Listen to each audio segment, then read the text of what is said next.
ఇవాళ మనము మెడ నొప్పి, ఇక్కడ భుజాల నొప్పి, చేతుల నొప్పి, కొందరికి ఓన్లీ బొటనవేలు నొప్పొస్తుంటది ఇక్కడ. ఇవన్నిటికి కారణాలేంటి? మనకి దానికి సొల్యూషన్ ఏంటి మెడిసిన్స్ గాకుండా? ఇవన్నీ కూడా చాలా డీటెయిల్‌గా మనం తెలుసుకుందాం. సర్వైకల్ స్పాండిలైటిస్ ఉంది. ఆహ్, అంటే ఇదేంటి అనంటే మనకి మెడకి సంబంధించిన నొప్పి.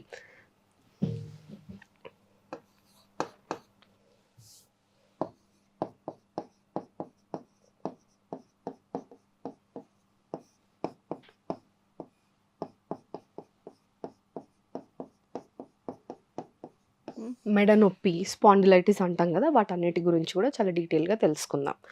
అయితే ఇది ఎందుకొస్తుంది అనంటే, మన వెన్నుపూసలో ఎముకలుంటాయన్నమాట. 33 ఎముకలుంటాయి. మొత్తం 33. అందులో మెడలో 7 ఉంటాయన్నమాట. 7 అంటే C1 నుంచి C7 వరకు మొత్తం 7 ఎముకలుంటాయి. నేను మీకు ఇప్పుడు చూపిస్తాను చూడండి. 1, 2, 3, 4, 5, 6, 7 అట్లా మన మెడలో 7 ఎముకలుంటాయన్నమాట. దీన్ని సర్వైకల్ వర్టిబ్రే అని అంటాం. C1, C6 అట్లా మీకు ఐడియా ఉంది గదా! అది అన్నమాట. అయితే వీటి మధ్యలో ఏంటి అనంటే డిస్క్స్ ఉంటాయన్నమాట. మీరిక్కడ చూడొచ్చు ఎముకకి మధ్యలో డిస్క్ ఉంది. ఇక్కడ గూడా నేను మీకు చూపిస్తాను.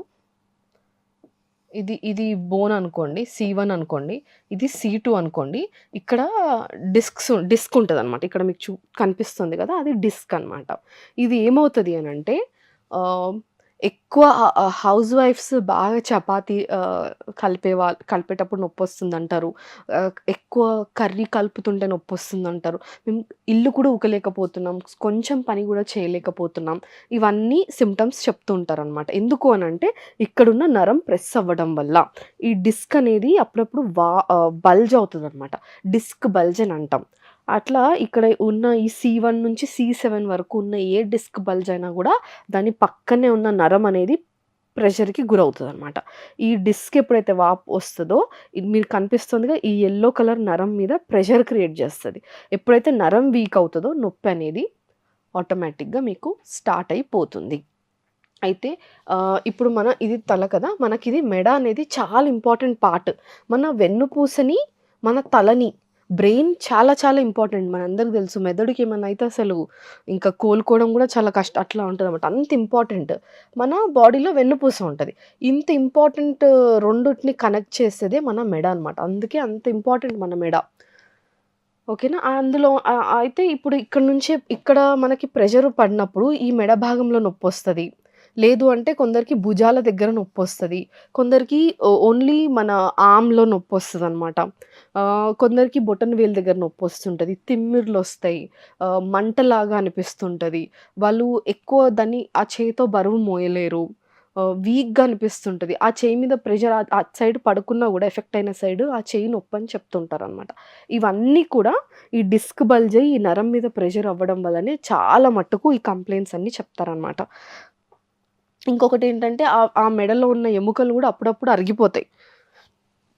మీరిక్కడ చూడొచ్చు. ఇక్కడ డిస్క్ అన్నాను గదా! ఈ డిస్క్‌కి ఆనుకున్న దగ్గర గూడా అప్పుడప్పుడు అరిగిపోయి గూడా ఎముకలు ఈ డిస్క్‌ని ప్రెషర్ క్రియేట్ చేస్తదనమాట. అప్పుడు గూడా మనకి ఈ సింప్టమ్స్, ఈ లక్షణాలన్నీ కూడా బయటపడతాయి. అయితే ఇప్పుడు మనం ఆహ్, ఇందాక ఎందుకు ఎక్కువ ఆహ్, మనకి హౌస్ వైఫ్స్‌కి, కార్పొరేట్ ఎంప్లాయీస్‌కి చాలా కామన్‌గా చూస్తామనమాట ఇది. ఎందుకు అనంటే మోస్ట్ ఆఫ్ ది టైమ్స్ ఇంట్లో పని చేసుకునే హౌస్ వైఫ్స్ ఉంటారు గదా! వాళ్ళందరూ కూడా వెన్నుపూస నిటారుగా పెట్టడం అనేది మర్చిపోతారు. తొందరగా పని అవ్వాలి. చాలా ఎక్కువ పనులుండడం వల్ల ఆ టెన్షన్‌లో ఏంటి అంటే వెన్నుపూసని మెడని ఎస్పెషల్లీ బాగా వంచేస్తారు. వెజిటబుల్ కటింగ్ అప్పుడు కర్రీ కలపాలి అన్నప్పుడు ఇది బాగా బెండ్ అవుతది. మన తల అనేది దాదాపుగా 2.5 కిలోలుంటది. ఓకేనా? ఇందాక నేను చూపించినట్టుగా ఈ ఎముక ఉంది కదా! ఈ C1, ఈ C2 ఒక్కొక్క ఎముక 8 గ్రాములుంటది దాదాపుగా. ఆ 2.5 కిలోల మెదడు ఆ 7 గ్రాముల ఎముక మీద పడితే ఆ ప్రెషర్ తీసుకోలేదనమాట. ఇంకొకటి కంప్యూటర్ మీద ఎక్కువ కూర్చునేవాళ్ళు. వాళ్ళు కూడా అంతే ఒక్కొక్కసారి ల్యాప్‌టాప్ మీద పెట్టేసుకొని పని జేస్తారు. అప్పుడు మెడ వంచేస్తారు. ఫోన్ ఎక్కువ సేపు చూస్తున్నప్పుడు మెడ వంచేస్తారు. ఏదైనా రాసుకోవాలి అన్నప్పుడు మెడ గూడా చాలా వంపేస్తారనమాట. ఇవన్నీ గూడా కారణాలు మెడ నొప్పి రాడానికి. అయితే ఇప్పుడు మనం లక్షణాలు తెలుసుకున్నాం. సింప్టమ్స్ ఎట్లా ఉంటాయి? ఎందుకొస్తుంది? అసలు వెన్నుపూసలో స్ట్రక్చర్ ఎట్లా ఉంటుంది? ఇవన్నీ కూడా మనం తెలుసుకున్నాం. అయితే దీనికి సొల్యూషన్ చాలా వరకు చూస్తాము. మెడిసిన్స్ వాడతారు. ఎన్ని రోజులు వాడాలింకా, వాడినప్పుడే బావుంది. తర్వాత మళ్ళీ నొప్పి తిరగబడుతుందని జెప్పి వదిలేస్తారు. ఇంకొక కండిషన్ ఏంటి అనంటే కాలర్స్. ఇప్పుడు చూడొచ్చు ఫంక్షన్స్‌లో గూడా కాలర్స్ పెట్టుకొనే ఉంటున్నారు. మనం రోడ్ మీదెళ్తుంటే గూడా ఆ కాలర్ పెట్టుకొనే ట్రావెల్ చేస్తున్నారు. అంటే తీవ్రత. అంత తీవ్రంగా ఉంది గాబట్టే వాళ్ళు అంత రెగ్యులర్‌గా బెల్టులు పెట్టుకోవాల్సొస్తుంది. ఎందుకంటే వాళ్ళకి సపోర్ట్ లేదు మెడకి. ఎప్పుడు నొప్పే ఉంటది. మరి సొల్యూషన్ కోసమని ఇట్లాంటివన్నీ చేయాల్సొస్తుంటదనమాట. అయితే ఇవన్నీ అవసరం లేకుండా మీరు రెగ్యులర్‌గా మెడిసిన్ తీసుకోనవసరం లేదు. సర్వైకల్ కాలర్ పెట్టుకోనవసరం లేదు. ఇంజెక్షన్స్ అవసరం లేదు. ఇంకొక అద్భుతమైన ట్రీట్మెంట్ మొడాలిటీ ఉంది. ఈ ట్రీట్మెంట్ మీరు తీసుకుంటే మీకు చాలా ఈజీగా తక్కువ ఖర్చుతో అతి తొందరగా మీకు నొప్పి అనేది తగ్గిపోతది. అదేంటి అనంటే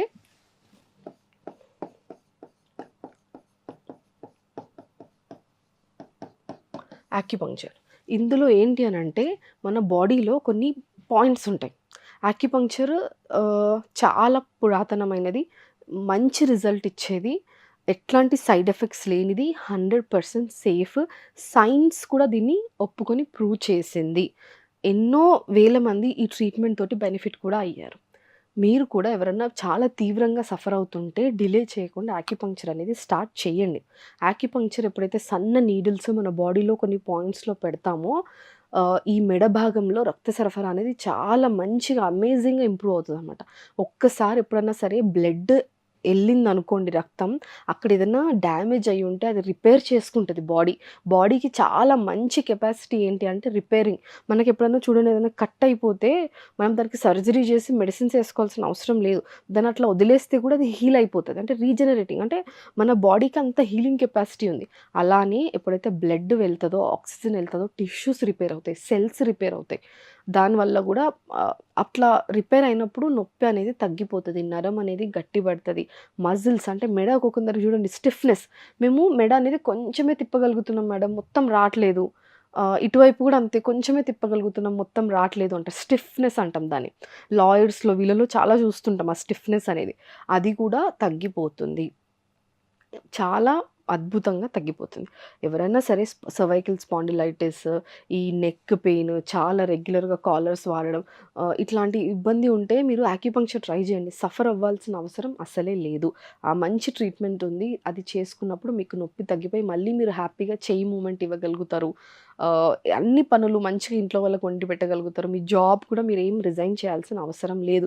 ఇప్పుడు చాలామంది సాఫ్ట్‌వేర్ ఇంజినీర్స్ ఈ సర్వైకల్ ఈ స్పైన్ ప్రాబ్లమ్స్ వల్ల జాబ్స్ కూడా రిజైన్ చేస్తున్నారు. ఏంటి అంటే అవేర్‌నెస్ లేకపోవడం. ఇట్లాంటి ఒక ట్రీట్మెంట్ ఉంటది. దీనివల్ల మన లైఫ్ స్టైల్ ఇంప్రూవ్ అవుతది. మన ఫంక్షనాలిటీ మనం మన ఫంక్షన్స్ ఇంప్రూవ్ అవుతాయి అని తెలియక. సో, ఖచ్చితంగా మీరందరూ ఇది స్ప్రెడ్ చేయండి. అది చేసుకొని చాలామంది బెనిఫిట్ అవుతారనమాట.